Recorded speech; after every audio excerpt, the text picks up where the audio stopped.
Yes. There we go. Yo, Am I good right now? Centered? Do I look centered? yeah, you look centered. You're a little bit Perfect. exposed. Looks Okay. like you're like eating a fucking sun or something. Your face Ah, is super bright. this. Your face looks better. I'm doing a podcast with a creative guy, so I gotta have the lighting dialed in. Yeah, yeah. How have you been, dude? Dude, solid man. Fucking scaling, bro. Just I know. sailing and scaling. Hey, there's no other I way to learned do from it. you, bro. Hey, how else would you get to paradise, man, unless you're sailing off into the sunset? That's it, man. So it's been wild, man. Like constantly trying to push new revenue, um, new different types of like sales channels. So we got an SDR. We're trying cold outbound. We're trying LinkedIn outbound. Different Mm, things. I just had a meeting with a potential like very high level controller, ex CFO of a 300 million, and he's pretty mm, down to come in. He's like 50s, sick and tired of the fucking grind of a public company. 7 mm-hmm. closing, when you're closing the books, it's your fucking rape, right? And so I think he's pretty sold in joining us, which is going to be phenomenal. Then you have like a really solid like financial structure, and I can give me the profitability of every division. Yep. How's this going? How's that going? How much are we actually spending to acquire a customer if it comes through LinkedIn versus if it comes through a conference? Like, is it worth the investment? I think, and then obviously like never missing an invoice, which is surprised. Like, you'd be fucking surprised. Like, oh yeah, like we forgot to create the subscription. I'm like, what the fuck, bro? It's an SOP. Like, how? So every month I'm like, yo, I counted how. Show me that. Send me fucking screenshots. We have 100 clients now, so it's like, we have to have 100 subscriptions. Is that fucking simple? uh, it's but it's like sometimes it is what it is, man. So there's that, right? I think that's gonna be a good move. And then we're head hunting for a head of ops. So Mm. that's I think that is gonna also be a nice move. Now the thing is, dude, that I'm kind of like torn. Do I hire like 130K um or do I wait like 6 8 months and hire annuity 200K head of ops? You know what I mean? So that's kind of where I'm at. Like, it's like, fuck, like, you know is saving the 70K gonna make me better than spending it and making an additional 500K a year, because you have someone who's built 1,000 person organization, or managed 1,000 person organization. So that's kind of, like, I would say my weakness, bro, is high level, like hiring talent. Like low level, Mm. bro, building, fuck, man. I have a machine, like a factory that produces like Amazon, you know strategists, account managers, because we have our learning management system dialed in. But when it comes to like the senior strategy stuff, I'm still trying. I'm reading books like Who and like all of these fucking hiring shit. Yep. um it's just it's like a tough call, man. So, but that's what's going on with me. Talk to me about you, bro. Um, yeah, before getting to that, if you're looking at the 200K versus 130K, but you would hire them in 6 7 8 months, like you're not even paying, like you're saving less than 70K because it's not going to be the full 130K salary within that time, so it might Yeah. only be, it's less. So if you can hold out, do it. But there's also nothing wrong, dude, with like getting somebody, using them for what you need to, and then bringing in somebody who's better. Like, Yeah. Yeah. Yeah, I mean, yeah, that's also a good point, right? I bring them in, and then they do a certain person that comes in that's higher starts doing more strategic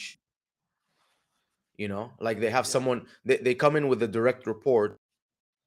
So you're yep, right, man.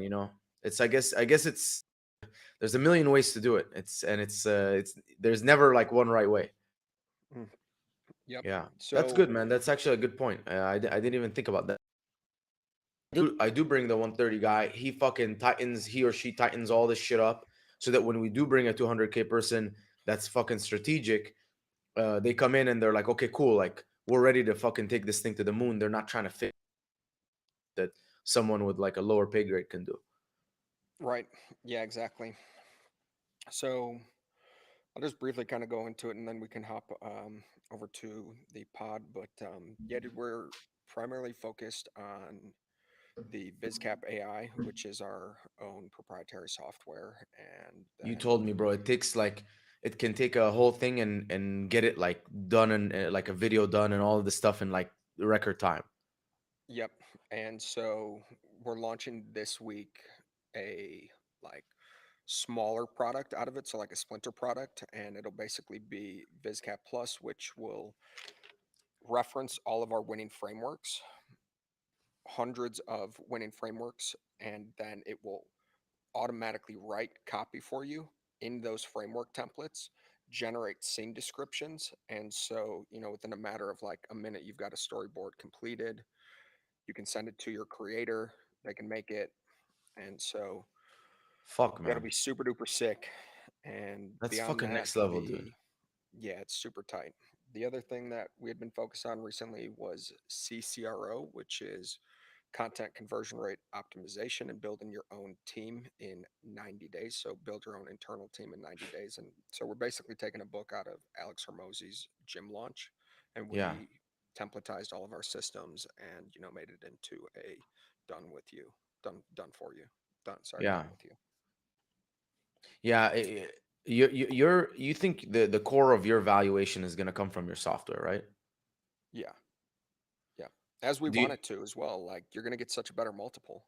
better multiple? I mean, yeah, and can like provide the burn pretty comfortably. You know what I mean? Like if you need to burn 50K a month, like you have no problem doing that because you have an agent. Right. Do, do Exactly. you are you talking to like people that potentially can acquire? No, not yet. We're in terms of like getting there, what we're focused on this year around like Q3 is when we hope to start raising capital. Okay, so you're gonna raise. Yeah.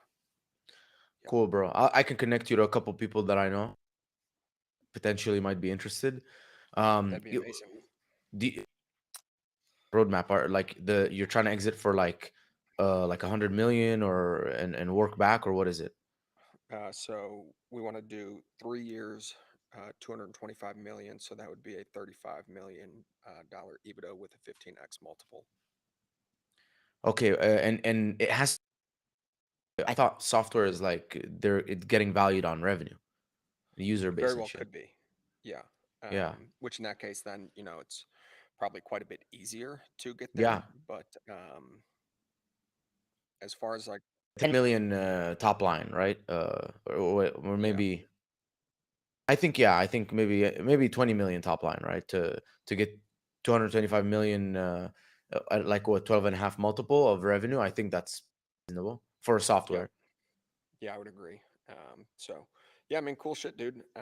Fucking It's awesome, man. It's completely amazing. uncharted territory for us in terms of like the development of tech, but we got some good people and we're working through it.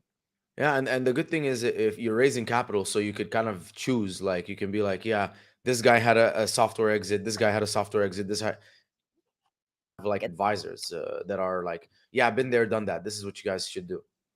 Yep, yep.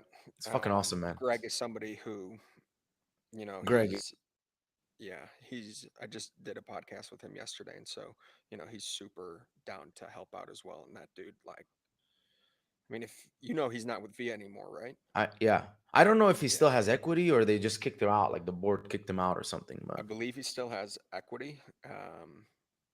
But I mean, dude, if he was there for a few more months, like, they should have been hitting $1 billion valuation. yeah, yeah, I'm pretty sure. Yeah, So he knows it pretty damn well. yeah, they raised 80 million though, bro. It's fucking ridiculous.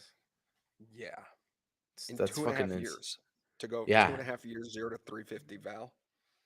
Yeah, it's fucking it really is an insane number. Like when you think about it, like $80 million. That's like some Yeah, serious cash. Yeah, I know. For sure.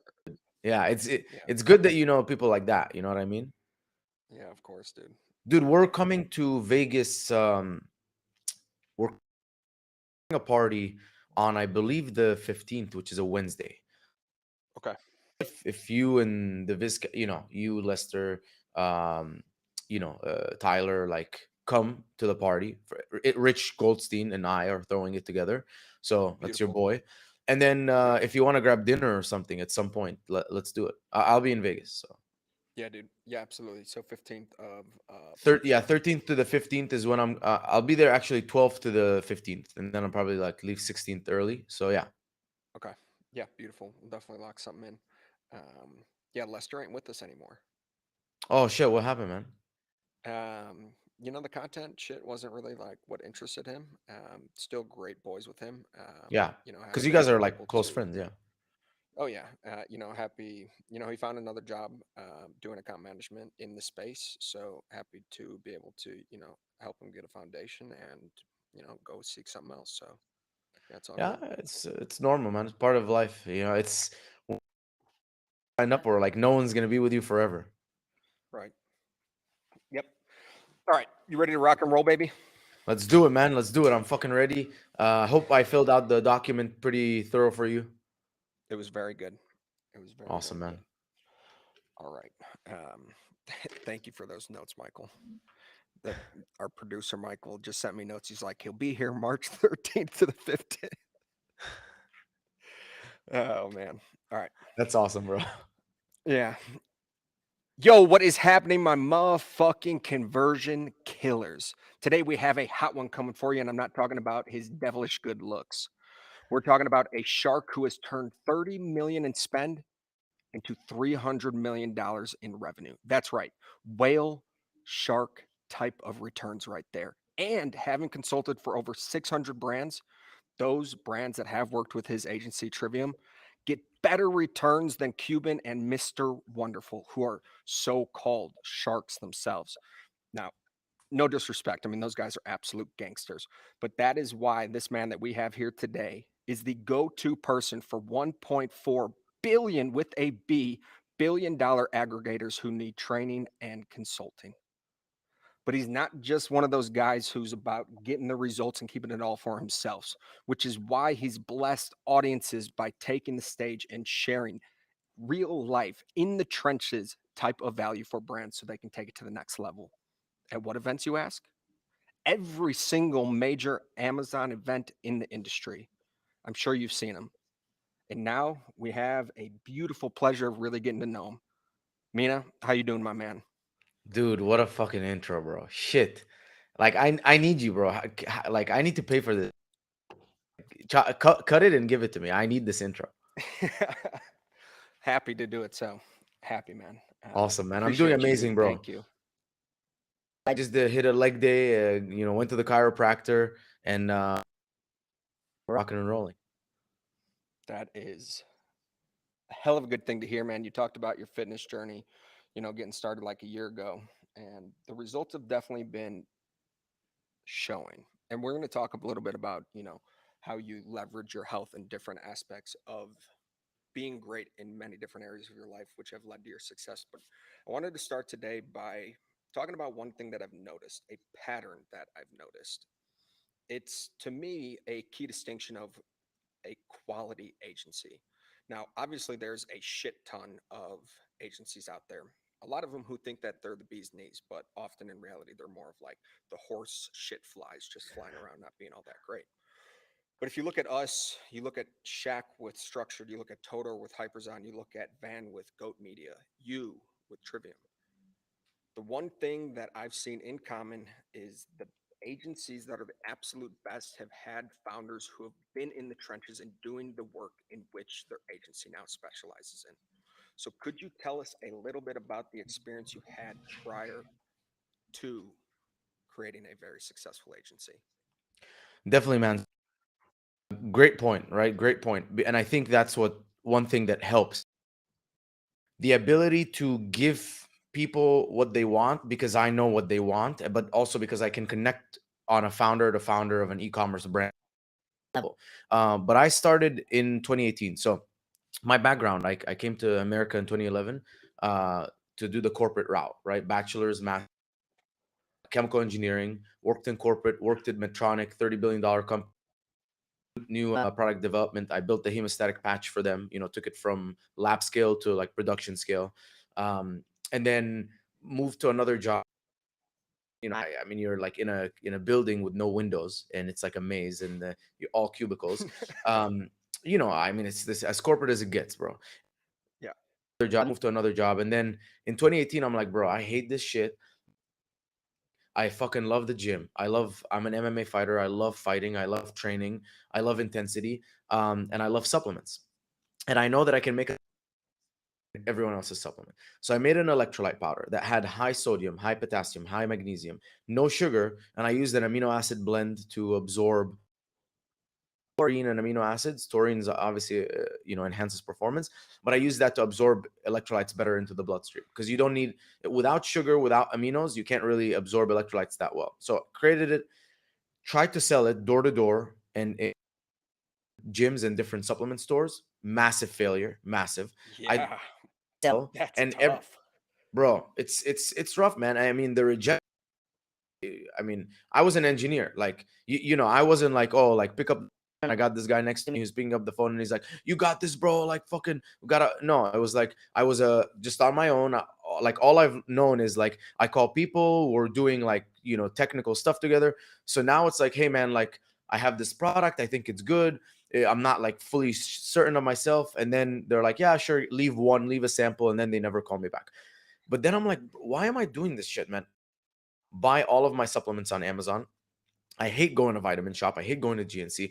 I don't know if you guys have stepped into a vitamin shop recently, but do you notice the people on the behind the desk, behind the counter? It's fucking gotten out of control, but horrible. Like either up like, yeah, but there's a fucking creatine, like, or they're random ass like you've never lifted in your life. You don't know shit. Like, don't talk to me. Just be a cashier, sort of thing. So I'm like, I hate going to these stores. I'm gonna get this stuff on Amazon, and that's when it was like I'm being the how unhappy and depressed I right, like my corporate life, waking up 4:30 in the morning, hitting the gym, going to work, commuting 45 minutes there and back, working 9 hours, like modern day like prison, but like there's no bars per se, but like you can't get out, right? I have student loans and all this shit. So like that, and I was like, dude, you got to get out of this. And this is potentially, I mean, I think a week in to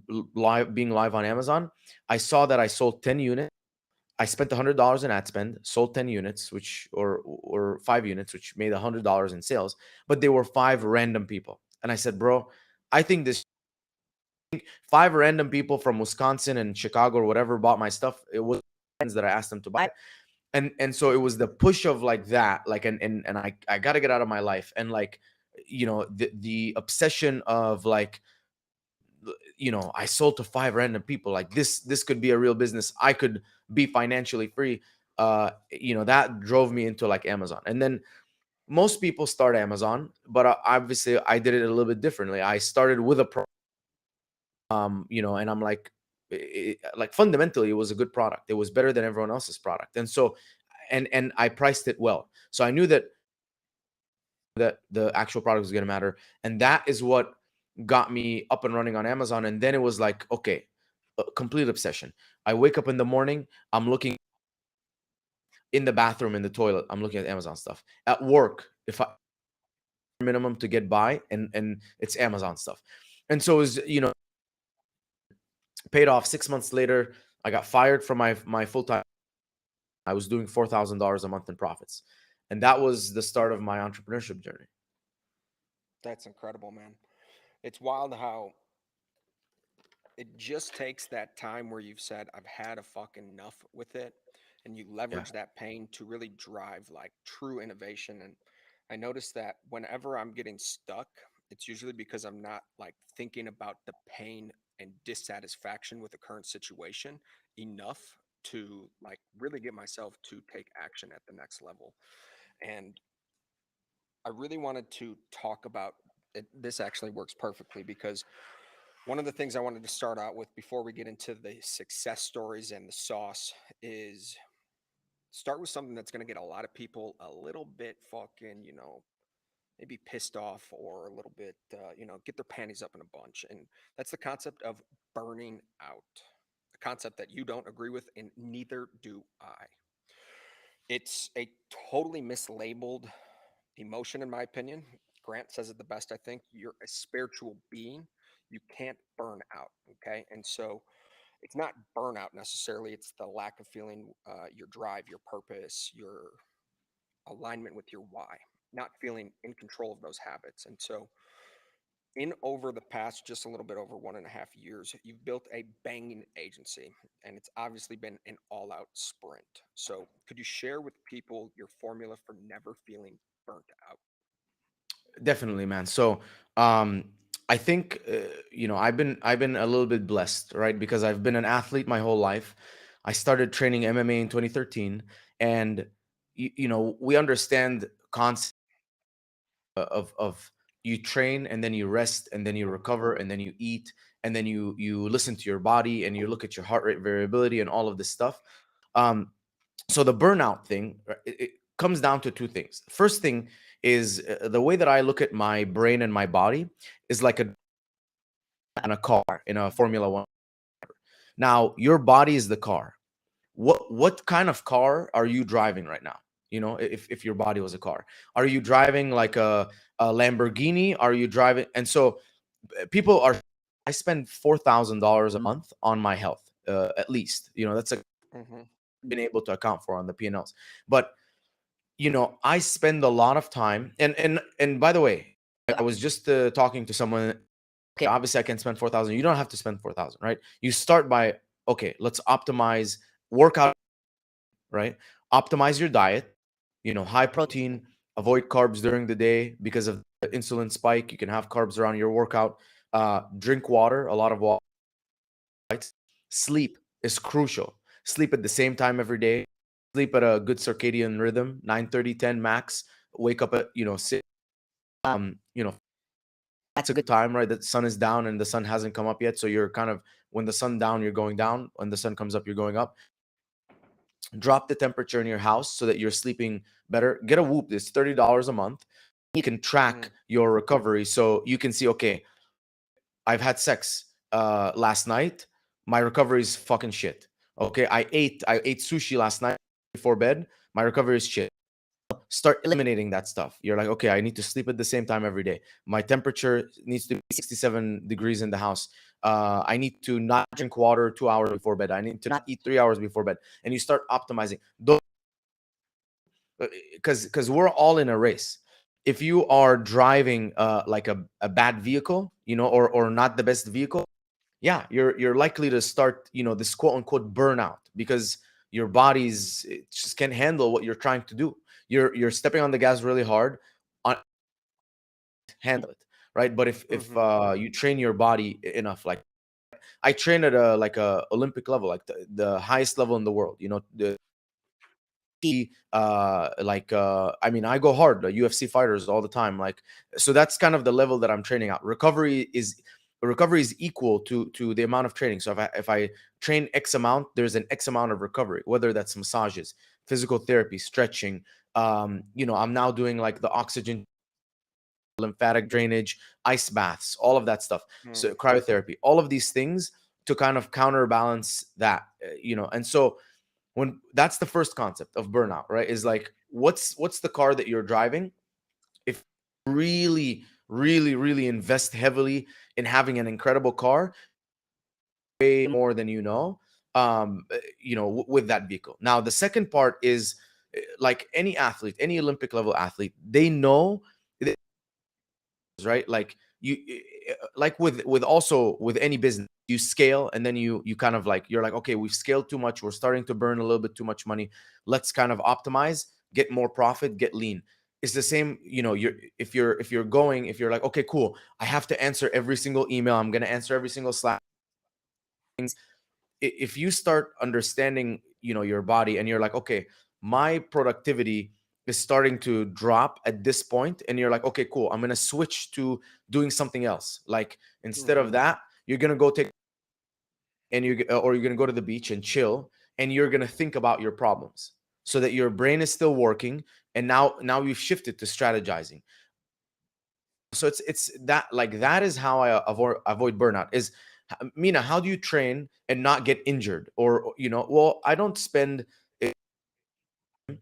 I spend, an hour in the morning, and then, sorry, I spend an hour in the morning and then chill. Then I spend an hour in the evening and I optimize my sleep. I'm eating exactly enough to feed my body. So the same thing applies to work. I'm stressing myself hard from the second that I start. I mean, I work a little bit from like 5 to 6 a.m., right? Just Mm. answering messages, stuff like that. Then, work out, then come back, push really hard, get a lot of stuff done. That's where I schedule a lot of calls working. It's pretty intense. Then I shift gears and I schedule some things for, like, uh, you know, bullshit calls, and working, kind of in the business stuff, Hmm. applying all of this stuff. Then it's like, okay, later on, I'm scheduling time to sit down and think, and think about my problems and strategy. Okay, what's my funnel? What's my bottlenecks? Then I'm like, okay, cool. In the evening, twice a week, I'm going to schedule a dinner with someone from business, and we're going to talk about business. And so I'm constantly getting more and more and more done. But I just understand, like, don't press on this one thing for too long, because it becomes in. So it's like, okay, on the business, in the business, uh, creating content, thinking strategically, networking, and so on. And it's like, and schedule in rest times, bro. Like, right now, this year, every 2 months, I take a week off. And that's not like, it's a week off of being in the business, right? It doesn't mean that I'm off. Like, bro, I'm obsessed with my business. I'm working 24/7. That I'm sleeping and I'm thinking about. I'm taking that week so that I can deload from working in the business. I let new ideas come in, and then I go back into working in the business. So that's how you avoid burnout, because it's just like, what can you do? uh, like, what's the maximum that you can do, lifetime sustainable? Then do that shit. And then do it more. You start leveraging things so that you can do even more lifetime sustainable. So if your goal is what's lifetime sustainable, you'll never burn out. But if your goal is like, I'm just going to do whatever, and you're just not thinking ahead enough. You're working.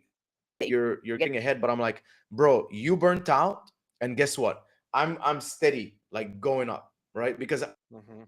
I feel refreshed, because yeah, you put in maybe a couple hours more, but I'm like, no, I'm gonna chill. I'm gonna take this time strategically, and then I put 8 full hours, like, of hardcore work, like even 6 full hours. But you took the day off, or you had a full not productive day. So it's just having that, like, longer term vision, being a little bit more patient, and understanding what is lifetime sustainable, and how can do lifetime sustainable.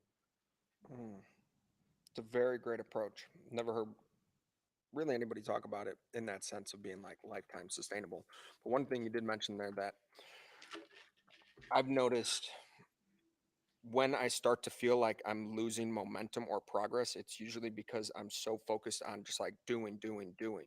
And a lot of people oftentimes undervalue or don't even actually realize that when they believe that they're thinking, they're not really thinking. They're only thinking about like, oh, what's the next thing that I need to do? They're not thinking strategically about how do I accomplish this faster? How do I accomplish it with better results? How do I do it with less resources? What are the next 5 moves when this thing gets implemented? How do I organize the team, 5, 10 moves ahead?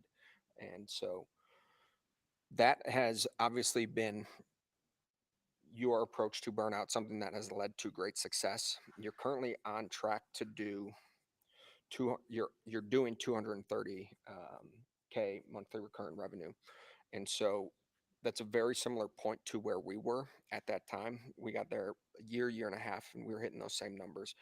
But fuck, man, I tell you, making the jump past that was something that we struggled with. And it's a completely different game when you go from 100k to 200k to 500k, and completely whole world of difference, to get to 8 or 900k a month. And so the expansion that's needed, the resources that are needed, most importantly the systems that are needed when going from 0 to 250k, in such a short amount of time, it requires a tremendous amount of like rehabilitation. At least that's what we see. So are you seeing similar struggles? And if not, if you're not in a correction period of overhauling systems, how have you been able to build your infrastructure from the beginning to not have issues like that? Yeah. So when I built systems initially, it was very simple. It was, what am I doing? Document it, make a system, do it again, again, again, and then the person that I've delegated to, now they're doing it so much that they're capped. I'm like, okay, repeat the process with someone under you. They couple times, now they have a team. Like, okay, cool. Now you're managing the team, making sure that you're documenting any new processes, whatever. But then we get to this point. I have 9 or 10 different divisions, right? Like, marketing, inbound sales, outbound sales, finance, client success, continuous improvement operations, the advertising team. So now there's multiple divisions. And what was working, simple, kind of like, just document what you're doing and have an SOP library and all of this stuff, doesn't work anymore. So what I've done that's really helped is we've brought in multiple consultants. And so this guy, this operations consultant, comes in, he meets with everyone, all the division heads, meets with me, audits the company, then says, okay, cool. I know where you are. This is where you need to get. This is what.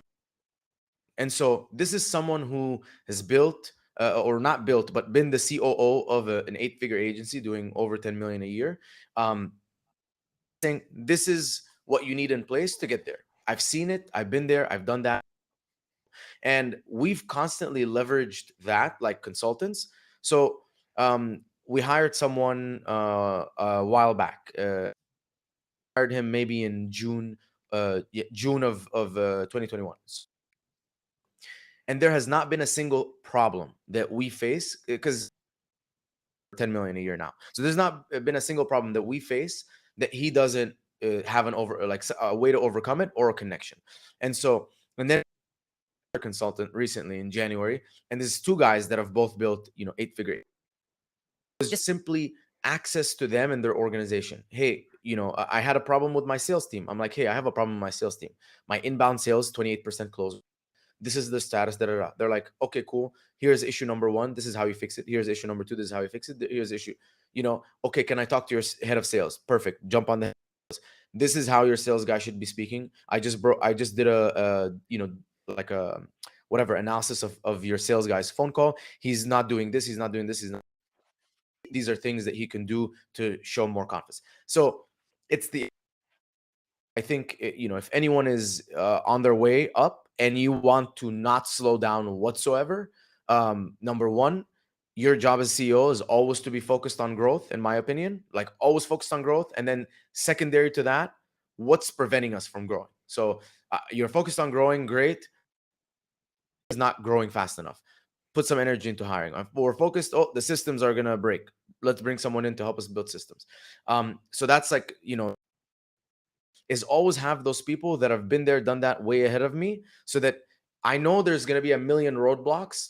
And it's just like, I mean, you've done, Cody, a lot of stuff. If I ever hit you up, I'm like, hey, Cody, this is my first time doing this. You're like, oh, bro, listen, we tried 16 different things. We, split that, and this was the best outcome, and this is why, and this is what I think you should try. And this is what to look out for. And I'm like, done. Instead of making a mistake or thinking about, there's already a potential solution. And there's a million solutions. All you need is one of them. Mm, that's very true. And when you mention consultants, man, I think like when businesses are struggling, they're always looking at like the immediate, most common options. So, can I get into a mastermind? Can I go ahead and get to an event?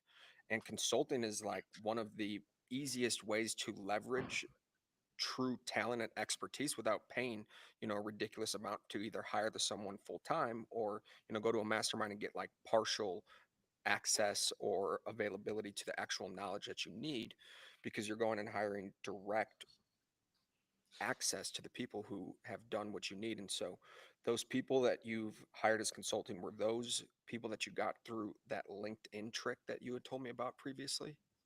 Yeah, yeah. So a few ways. One. network. So it was like, Cody, by the way, the precursor to this is you need to have very, this is, I made this mistake so much, man. It was like, Cody, I need someone to help me, advise me, on like, agency stuff. You're like, bro, how the fuck can I, like, that's the, hey man, I'm looking for a girlfriend. What does she look like? Ah, she's a girl, like, you know what I mean? So Yeah. like, like, the first thing is, I mean, is okay, very clear vision of exactly what I need. Hey, Cody, I need someone who has been an operator of a bigger agency, at least 5 million, closer to 10 million, who has built the team from the ground up, who understands systems and processes to help guide me on building processes as the team scales. Perfect. Hmm. Either think of one or two people off the top of your head, or you're like, and you can make connections, or like, I don't know. And then if you make connections to those people, if that doesn't work, there's other people, and so that's one way, right, is reaching out to the network. Second thing is LinkedIn. I go in, I look at who's had 5 years experience in that role. Okay, cool. Mute Six, whatever, has been, their CO, whatever, head of operations, has been there for like, it's great. LinkedIn message. What's up, man? How's it going? Would love to get on a call.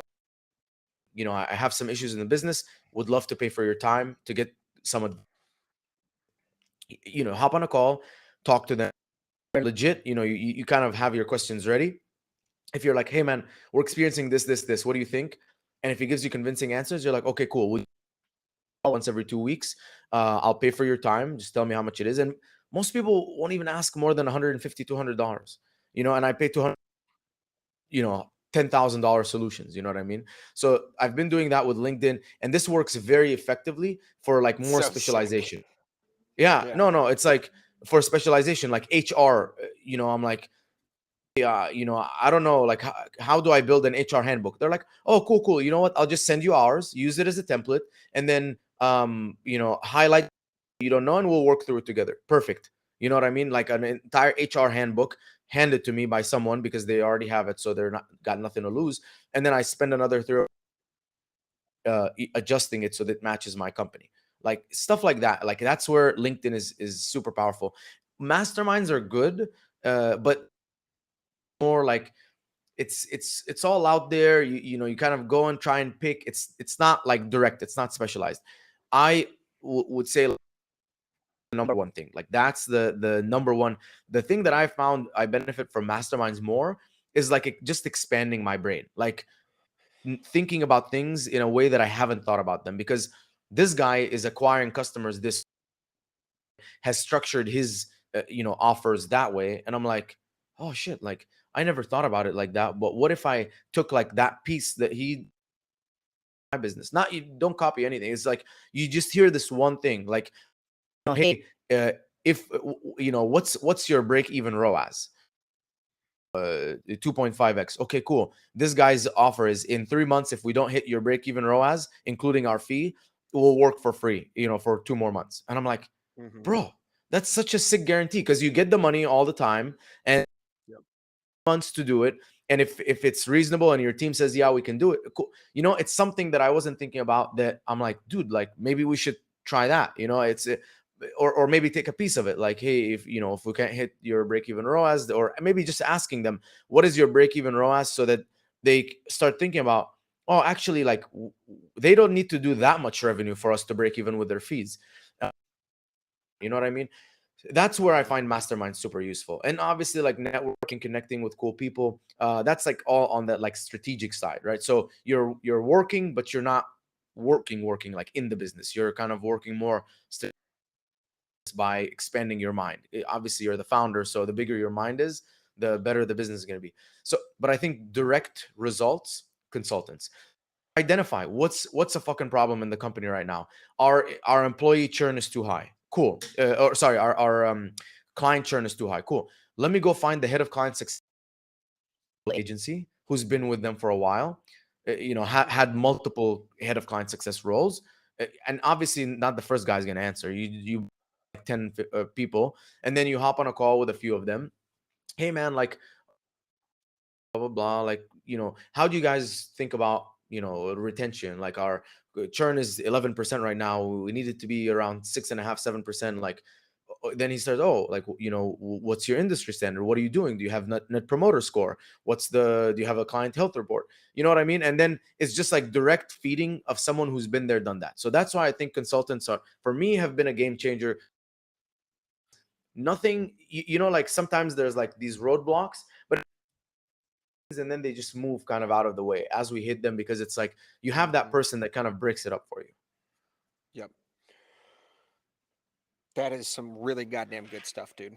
Really appreciate you sharing that, and I know that everyone else will additionally appreciate that. So, those systems that you can get from leveraging consultants, that is half of the battle. Okay. Now, you could have the world's greatest systems, but systems, even that can be to make an ordinary person be able to do extraordinary things.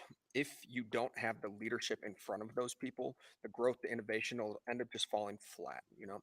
So, going from 1 to 56 team members in such a short amount of time, what has been your biggest leadership lessons, as well as how has your leadership evolved? What is your leadership style evolved over that Yeah, progression? very good question, man, because it was very different at the beginning. So the biggest thing that I learned is that you need to invest in your leaders, like as much like that you need to invest in your leaders a lot. Like as much as you think like you need to work on the business, you need to invest in your leaders, because that's to work on the business. And I think as the team grew, I was like, yeah, has like 4 or 5 direct reports, and everyone has direct reports. But then I start realizing, I'm like, if you're not hiring leaders, if it's just like your team is growing and as a result you need to have direct reports under you because now you're a senior, whatever, senior creatives person, senior CRO person, so you have these other people under you. You don't realize, but these people, they like formal like management training. And so Hmm. that was a big kind of lesson to me. Um I started seeing like red flags, like my team's not delegating well enough, people aren't staying, and I'm like, okay, cool, let's take a step back. One-on-one, 1 hour every single day with my leaders, with a leader every single day, and let's start investing them. Okay, man, talk to me. How are you delegating? Well, I'm just asking to do this. Okay, I have a, how about you document this, checking their tasks? Well, I just check on them. Okay, how about you have them, send you a report, and then you do a with them, with the team every morning, just to make sure everyone's aligned. So kind of those things. So that was the first biggest thing with leadership. And I think, yeah, I mean, I think part of it is just accepting and having the ego to know, like, you've never been there before. I've never been there before.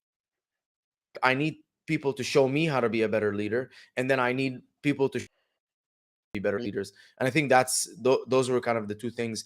And also being very, very, very, very tight with in the company. So how I am as a leader, my leaders need to be how I am, and they need to embody the company's core values. If I notice that there's a leader that is maybe too hard, or some doing something, or putting someone down, or making people feel bad for asking questions, stuff like that, you have to zero, like zero tolerance policy or whatever, or else, because like that's what spreads into your company. So you're putting seeds into your leaders, and then your leaders are spreading it. Now if a leader decides to change something, that can be like a mold that can then spread into the company. Mm. A wild ride managing all those people, man. It truly is. Like, the systems and everything is great, dude. Fucking dialing in all of those funnels and everything like that. It's fun, but the most headaches that we've ever had has come from, people problems. And we ran into that exact issue when we grew so quickly. And part of it was that we had people that fell into leadership positions, just like you're saying, who weren't actually leaders. And the other part of it was that the systems that we built were not agile enough to sustain the changes that took place with the iOS 14 shift and the shift in content. And so I'm curious about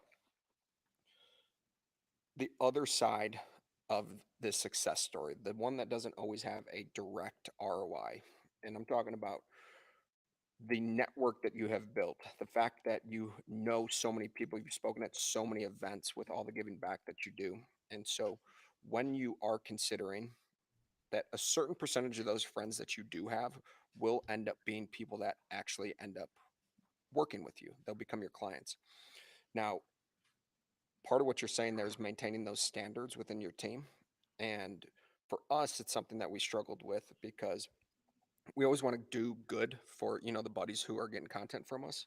But sometimes to go that extra mile, we would have to do things that would be incongruent with how we would expect the rest of our team to manage certain clients. And so we found that ultimately it's not worth doing those things that are incongruent because then it creates false expectations and things like that. So how has that been something that you've dealt with? How have you overcome this?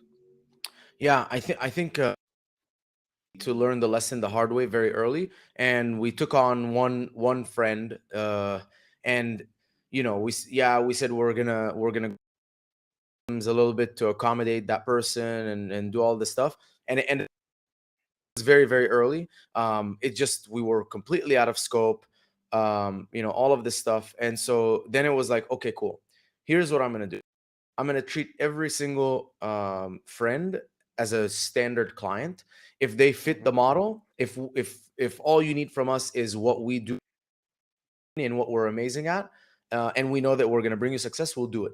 If not, we'll just say we can't do it. I'll just say, listen, man, like I don't want to. We just don't have the ability to do that. Like I don't want to take you on, and then like bad results will happen. That's not what we do, or whatever.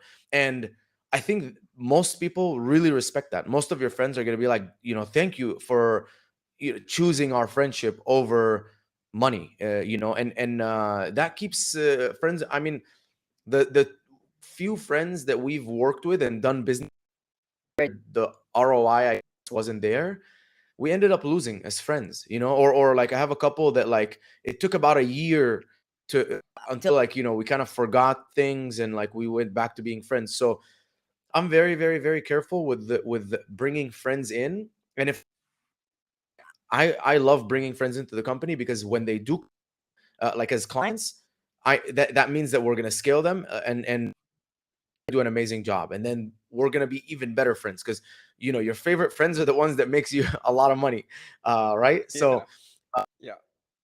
I mean, that's kind of like if we bring them in, I want to make sure that I'm going to make you a lot of money and you're going to love me more. Because if I bring you in and we don't make you a lot of money, like I'll probably like refund you quickly. So it's like, yo, no harm, no foul. But if I bring this on and I take money from you and we don't end up doing a good job, I know that that friendship is done. And Hmm. I'd rather not lose friendships. You can just get clients like left and right, and it's like non-emotional. Yep. Now, part of the struggle when you're an agency, especially when you're first starting out, is finding your fucking sweet spot. And I didn't understand when Russell would talk about, having your dream client. I said, fuck it, dude. I want to sell to anybody who's going to buy our shit. And god damn, was I completely wrong. So many of the time, the clients that we would end up, taking on that would require, different set of skills, or they would have absurd requests. We would end up reworking. The costs would be astronomical. We'd lose money. And so when you talk about having a criteria for selecting clients, for those people who may be listening and interested in working with you, could you share what are those criteria that you're looking for an ideal client?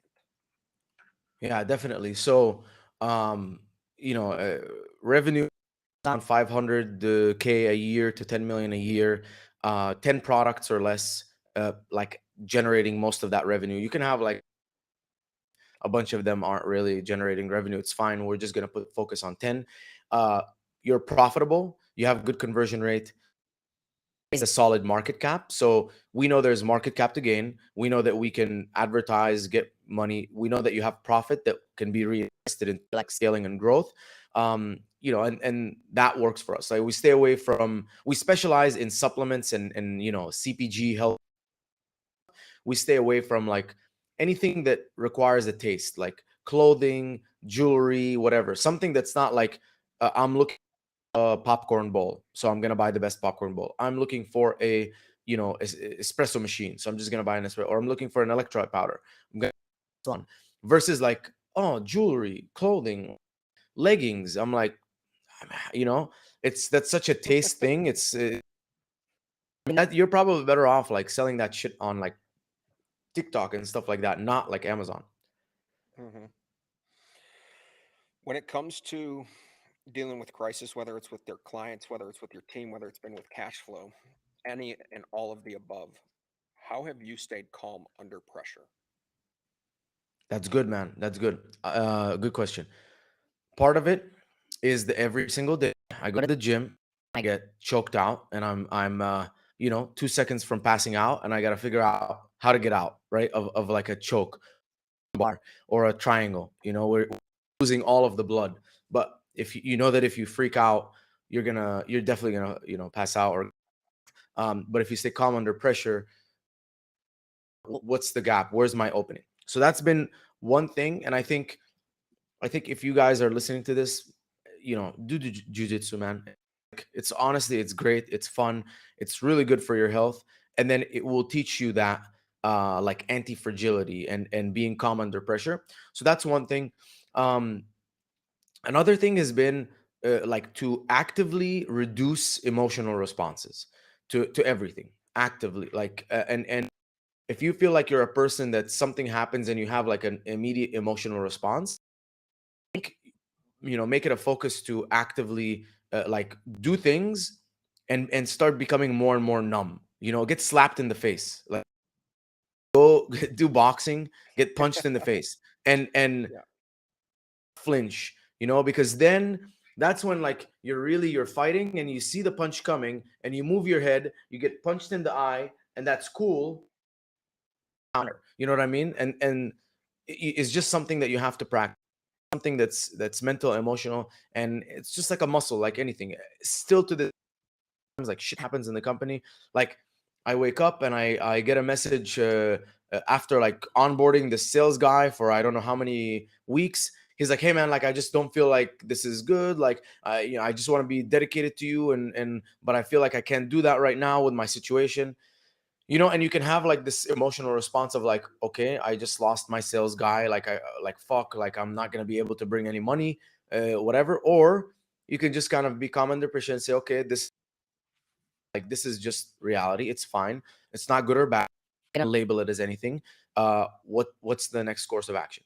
And I think most of negative like emotional responses come from labeling. Like if your car blows up and it is a bad thing, versus it just being a thing, and then it's like, okay, car's on fire, what's the next move? Probably call the firefighters so they can put it out, then call your insurance company, see what you can do. And if you have a 30 40 thousand dollar loss, okay, whatever, like you make $30 more, like that's it, right? But think like, because the negative emotional response is not going to change anything at all. So just I think it comes with time and comes with training. Absolutely. It's a muscle really at the end of the day. And so taking that to the opposite end of the spectrum, what moments had you not kept your cool, if any, could have been ending, life threatening ending to the business had you not kept your cool? Have you had any moments like that? Yeah, man, I think one of the biggest ones was I was recently placed on the match list. You know the match list. No. So basically, if you're placed on the match list, it's like a blacklist for all credit cards, and if you're placed on it, it means you cannot process credit. So I was placed on that list for excessive fraud, and I'm like, dude, I only process with Stripe. We have zero chargebacks in my entire life. A couple other Shopify stores, everything's clean. You I was applying for a different merchant processor because it had cleaner like accounting, like it connected with QuickBooks better. And it was like, hey man, like yeah, like you're on the match list, like and so that could have been, if like if I was like, oh, I could have been kind of like frantic and would have passed and Stripe would have shut me down. But instead, it was like, okay, stay figuring out what's my moves. Contacted everyone in my network, who's been there, who's done that. What have you done? Um, if I had to like go all the way, like shovel dirt, like sort of thing, like what would that look like? Okay, cool. We would have to do ACH. We'd have to manually push out invoices from QuickBooks that then would have to pay. Okay, cool. That's fine. The only downside to that, our cash flow would be so. Let me go take a line of credit if I need to, and then done, dude. Execute. That's the best plan of action. Talk to a few people. They're like, yeah, I can't think of anything else that you can do, and just execute. We executed. We found a different merchant processor who also owned the bank, so we were at no risk of shut down because he's like, I understand. You come from a referral. This person vouches, says that you're good. I looked at your Stripe history, all of this stuff. Mistake, you're good to go. And now we have a different merchant processor, owns the bank. Will tell us if he shuts us down, and we also have a he's an asshole and shuts us down. We know what Mm. exactly how to start processing is like perfect. The second that we're shut down, we know that we're just gonna click create invoice and like 2 days early, and then have a follow-up system so that we can collect like a lot faster. So those are one of those situations where it's just like you get slapped in the face, and you can either flinch or whatever, or you can be like, okay, cool, like and keep moving. That's a fucking wild story, man. Yeah, bro. Yes, Very it wild was it story. was And scary so, when it happened. yeah, I can imagine. Your cash flow is the lifeblood of the business. And so, a reoccurring theme that I'm hearing you talk about specifically is leverage your network, leverage experts to achieve the results. It's not something that you have to do all alone, and that's something that I think a lot of business owners and entrepreneurs struggle with. Is maybe it's part of the ego, as well as being scared to actually ask people for help that keeps them from getting the results. And so, coming back to the progress that you have had one last time here, 230K monthly MRR in 1.5 years, consulted for over 600 brands, trained a $1.3 billion aggregator, and you grew a team to 56 members. It is a lot to accomplish in such a short amount of time. There's levels to that progression, obviously. There's new lessons at each one of those levels. And when you get to that new level, you're the little guy, you're the small guy just starting out at the new level. So, how do you approach knowledge, your belief about consuming knowledge, and how has that helped you compound your results? Yeah, man. This is gonna be consulting stuff, but the first thing that I noticed was I was consuming knowledge, was consuming knowledge in a broad way. I'm watching a podcast about sales. I'm reading a book about hiring. I'm talking to someone about leadership, right? So thought about the college days, and in the college days, you would really kind of dig deep into one thing and spend the next 90 days really fucking mastering that thing. And that's what I started doing. So I started saying, okay, cool, learn something. I want to pick a topic, and I'm gonna immerse myself like topic and only that topic. Every podcast that I listen to is gonna be about it. Every to be about it. When I talk to people, I meet Cody. What's up, Cody? I want to ask you about leadership. And that's the thing, that this 90 days, I'm only talking about leadership. I want to ask you, oh, what's up, Tyler? Let me ask you about leadership. You know what I mean? And I'm just constantly focused on that thing. And then consultants, man, like find who's really good at leadership, or someone that's just been there, a company that is very glass door. Like, everyone loves working there, like very senior up there, manages whatever 200, 300 people. Hey man, like I would love to ask you some stuff about leadership. How did you overcome this thing? How do you overcome that thing? Happy to pick.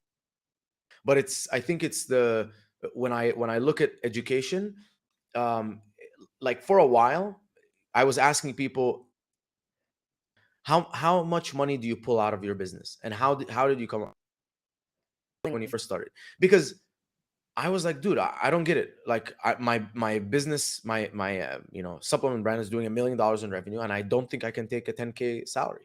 And then you have all these people that are like, yeah, million. But I'm like, bro, but like your house is small.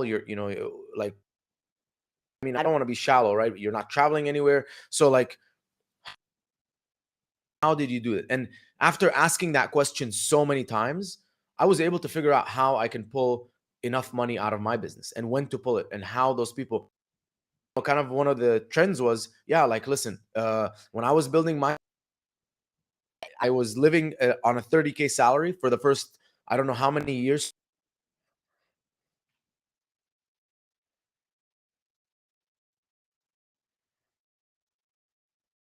The, you know, into a new business. And now that one we're trying to grow to 10. Another guy was like, yeah, I started off as agency. I built a cash flow machine. That cash flow, at some point became stable, salary, 20K a month. And I took money and I started putting into a new business. I'm like, okay, cool. This is how these guys are, building these brands completely like, chill, right? Because I'm building a brand and I'm like, fuck, bro. Like, I either travel and then have a small vacation, or I buy more inventory. And so, I think it's like when you get really focused on the topic, and like everything that you consume is about that topic. Everyone that you talk to, you ask that question, and then you find a good consultant. That's what really helped me learn shit like fast. Mm. That's so incredibly important to being able to go fully deep dive into the topic. A lot of people will read one, two books and think that they know every fucking thing that it is that they need to in order to achieve the results. But really, in reality, there's like so much more depth to being a master of knowledge. And it usually takes conflicting viewpoints for you to decide which one of these is correct and how do I apply that now into my specific situations. We've talked a lot about the agency side. I think it's time that we talk about now the actual magic, the thing that you are so goddamn fucking good at. Let's start with, for anybody who's listening who wants to get into Amazon, anybody who's looking to really take it to the next level and hire somebody like you, what are the misconceptions that we need to address first and foremost that people have? And unless they can actually acknowledge it, they will fail or be greatly disappointed. Great, man. Great question. I get this asked all the time. So I mean, I talk to a lot of, the first misconception is that Amazon can be, there's a few things that whenever a brand, two paths. And so I'm going to explain the two paths, and I think that's going to clear up the misconception. Misconception is Amazon, can be for everyone. And the second major misconception is that you can just list on Amazon, take your time, figure this. So let me break that down. Now, it, a D2C brand comes to me. They say Amazon. Now I'm like, okay, first things first. Is there product on Amazon? Like, are there people searching? And we can tell keywords are getting. Electrolyte powder, that keyword is getting 35,000 searches a month. Gum massager is getting 560, searches a month. Gum massager is probably not going to be good for you. So is there demand for your product? Number two, differentiated enough that when we put your product versus your competitors, your and then is your price Mm, point also going to be competitive? I talked to this company that had dog booties. The $20 and the average price point on Amazon was $20. So, bro, they're like, why would someone buy yours? Like, I don't care if it's from France. Like the boots are like handmade by like monks. You know what I mean? People are gonna be like, I yeah. just need, and this is $20, this is $80. I don't see a reason why to spend. So that's the first thing. That's the first check, the screen. Is there enough Mm, demand? Can your product compete? Is it better than everyone else to some degree? Is your price point relevant? That if you check that, perfect. We can move. Check that. You can set up your store and your products up on Amazon. Nice images, get a little bit of reviews, but you're probably only going to convert your branded search. So when Cody does an insane campaign for you, and people are seeing your product and they're like, yeah, but I just don't want to check on website because I have to put my information and all this stuff, and shop pay doesn't work sometimes. I'll just go to Amazon and buy it in 2 seconds. And you know that you're getting fast on Amazon. And so yeah, like set up on Amazon, collect all that branded traffic. Now, option number two, okay, product is good for Amazon. You pass the screening test. You have again one of two options. Number, how are you willing to go balls to the wall, or do you want to chill? Because if you're gonna chill, then just set up brand, but you're not gonna make that much money on Amazon. You're just gonna, anyone who sees you doesn't want to convert on D2C and wants to convert on Amazon, they're gonna buy your product there. But if you want to actually, take market share from Amazon, then Mm-hmm. go balls to the wall. And why? In the first 30 to 45 days, we call it the honeymoon phase. It's also called like the Amazon like learn. They learn about your product. In that time, you need to Okay. have the highest sales velocity that you can possibly get, and signals to Amazon showing that this product is a good product, and interest to show us high so that we can convert. It is in your best interest to give us low cost per clicks so we can convert more, because on every conversion you're making 15% plus the fulfillment, which is what probably another 15% off the. So if you're going to go balls to the wall, number one, you need a listing. SEO, that's the easy one. Creative, you need an like when you put your main image versus your competitor's main images, people are more likely to click on yours. You can use software like Pickfu or Product Pinion to run polls before you ever touch Amazon to make sure that you are going to get chosen versus your competitors. Rest of you should sell your product. Forget about the title, forget about the bullet points. They'll scroll through your images. And if I can make a really good decision, having a better life through your, and I can see why yours is better than everyone else just through the images and the A+ content, that's it. You won the sale. Reviews strategy. It's against terms of service to do anything to get reviews. Personally, breaking terms of service and DMing 100 people a day, 100 people a day per product. Mm-hmm. Then like, hey, we're looking for feedback. We want to know, want to hear about how, the product is. Getting them to buy the product, reimbursing them if they have, asking them to leave a review. So review strategy, thing. Then the final piece, driving traffic. From day one, you're going to spend a lot of money, $300 to $500 a day in ads, if you want to like, really compete. And you're going to drive a lot of traffic. If you have a, we launched Brandy's product. It was a vaginal suppository. It had a 50% conversion rate on day one, which is insane. Later Wow. on, obviously, it dropped down to like 28%, which is still pretty solid. But Mm-hmm. we were spending a lot of money. And initially, ROAS is horrible. First few days, it's 0.5x, then 1x, then 1.5x, then 2x if you're lucky, right?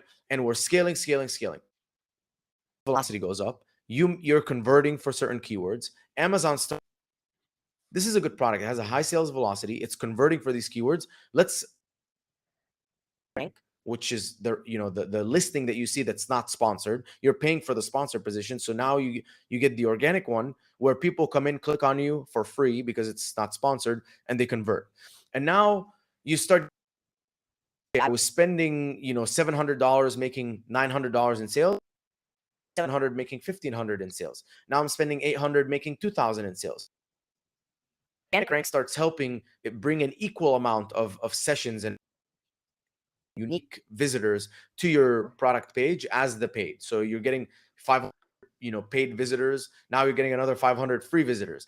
And now if the 1,000 convert at a certain, decent conversion rate, and you're constantly, which is improving your conversion rate, now you're going. And you do this for 60, 90 days, as long as you can sustain it. And once you hit that point, you're like, okay, cool. We've hit the point where we have, Amazon understands we're a good product. Let's start scale. Let's scale like the ads down off a profit, and reaping a bit of the benefits. And then month 4, month 5, month 6, you start becoming a little bit more profitable. You can start reinvesting some of that profit to scale again.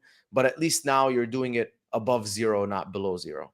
But that's kind of the strategy on Amazon. I think that a lot of people who are looking to really get into a much higher level of success can really take something undervalued in what you just pointed out. You're talking about a strategy that's taking 4 to 5 months. A lot of people will end up fucking quitting or not giving it enough resources, in month one when they don't see the return. And so, part of what makes a truly great agency and somebody who can get those results is when they've got a plan that's going to extend over time. And have a lot of respect for you for planning that far out in advance for your clients. I know that that is a absolute direct representation of the amount of success that your clients will have. And if there was anything proprietary that you're doing, maybe with data, you've talked about, your utilization of data to me previously. Is there anything there that you could share that would kind of help people understand how much more you're doing to bring the absolute best results? I mean, dude, just get an audit. Let us show you in 45 minutes, right? Everything that you can do, how to do it, and Yeah. you can do it yourself. You can hire us because we sell the execution. We don't sell the any of the trade secrets, right? Mhm. I give people. I would love if your in-house team does it. I built my company to beat your in-house team. Unless you're a 50 or $100 million, I've built my team to beat your in-house team. And so, yeah, just get the audit. I mean, it's so hard because we go through everything, like portfolios, how to set them up is right now, and the cost of that traffic. What is your, cost per acquisition? What's the conversion rate? Which metric do you need to improve? How can you improve it? All the things that you look through the main image and the price and the coupon, improve conversion rate, to campaign structures, what keywords are bleeding you that you need to pause or add as negatives. Well, because they're good, and you're not doubling down on them, kind of all of that stuff. So yeah, I mean, if you really want to see, just fill out the audit, triviumco.com, triviumco.com, and fill out the free. There is a lot of underappreciated value that goes into those audits. And part of being a great leader, being a great agency, being who you are specifically, is knowing that even when you can provide such a great level of detail, whether you end up working with somebody or not, you find more joy out of being able to provide them with the information from that audit. So like you said, hopefully their team, if they can actually, end up performing. And in the opening, we mentioned that for anybody who was listening, you've probably seen Mina before, maybe seen him on stage, and that's actually, how we met. We met at an event, and for the most part, our community is a lot of great people. But every time that you get brought up, somebody in the fucking group will be like, "Damn, yeah, Mina, he's such a great fucking dude." Can you tell us about what drives you to be such a giving person to the community? I don't know, man. Tough one, dude. Honestly, like, I understand that, I mean, you're gonna basically be compensated in direct proportion to the amount of value that you add. Now, I'm not waiting to be compensated. I put an insane and immense amount of value into the world and into the industry, and to all my people. Um, it's gonna come back, and it's gonna, I want, right, which is freedom of time, freedom of money, freedom of location. I want, and the ability to keep doing, what I'm passionate in. So, I mean, that's why I do it. Plus, I was brought up well. I mean, I have to thank my parents, bro. My people, they brought me up in the church. We have really good values, over there. And so it's like they taught me to be a good person, and I realized early on, like, you can get really big as like a personal brand. A few different ways. You can be like entertaining. You can talk shit, do OnlyFans, or you can just add an insane. I chose to just, I'm just gonna help as many people as I can because of that, and so far it's working. I think it's worked very well, man. You've been an absolutely great friend since the moment that we met. Right now, there is a absolute tremendous amount of craze about AI and automation. Are you using AI automation to increase your productivity? So the way that we're using AI right now, we have a lot of different things. I know Eddie from 4 Media has like now a way that he can like text a number, and then the AI will create like tasks and ClickUp and stuff like that. I haven't been able to get to that point yet, like where, but at least for now, we're able like to be, on our website pretty easily. Take content. Now, obviously, I do not think that you should take any content and copy paste it into anywhere, like whether it's a blog or whatever that shit is, whether it's a post. But I think that you write things for you, and then you can take it and rewrite it in your own words with minimum. Something that would have taken you 30 minutes should be able to take you 5. That's just I've gotten, honestly, like LinkedIn posts, blogs, things like that, like like standardized we've also, so my team is international. I don't know if your team is too, Mm, but some of I've them. given, yeah, I've given everyone access, and I said,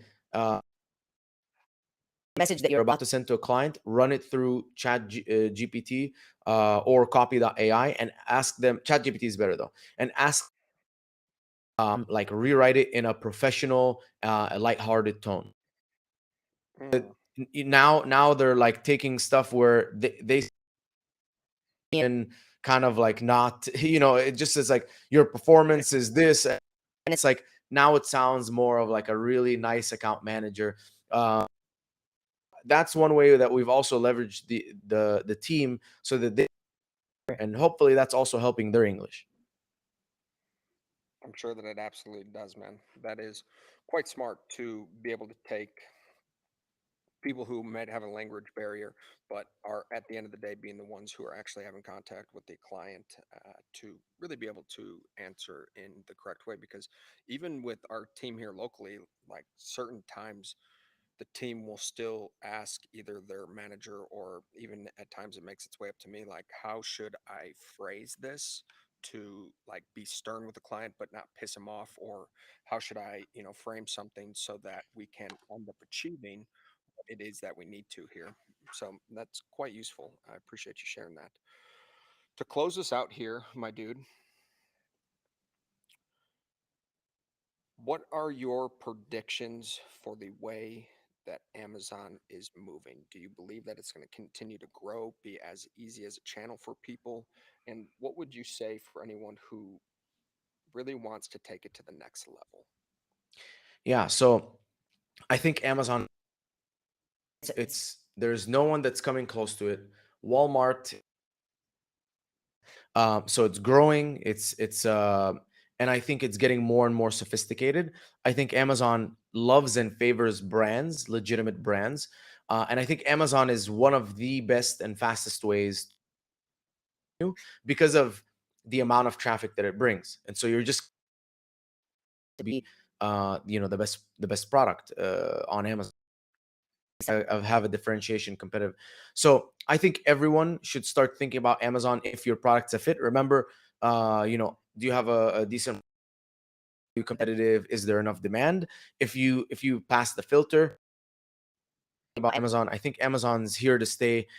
But I think it's really good for you as a brand to be on Amazon, because you're tapping it. If the total market for your product is 1 million a month, I mean that's an easy 100 200K that you can add to your per month to your top line, right? Just by Hmm. capturing the demand that's there. Now this is, I mean, there's a lot more to Amazon. So I think everyone, I mean, now I know post COVID, like Amazon on their phone, they know how to look and Hmm. buy. um and there are still some people that think Amazon is like an evil thing, but more and more education is going out, telling people that like everyone on are people like me. It's not, Amazon's not evil. Amazon is just a store like foods that facilitates people like me putting their products up on the shelf. So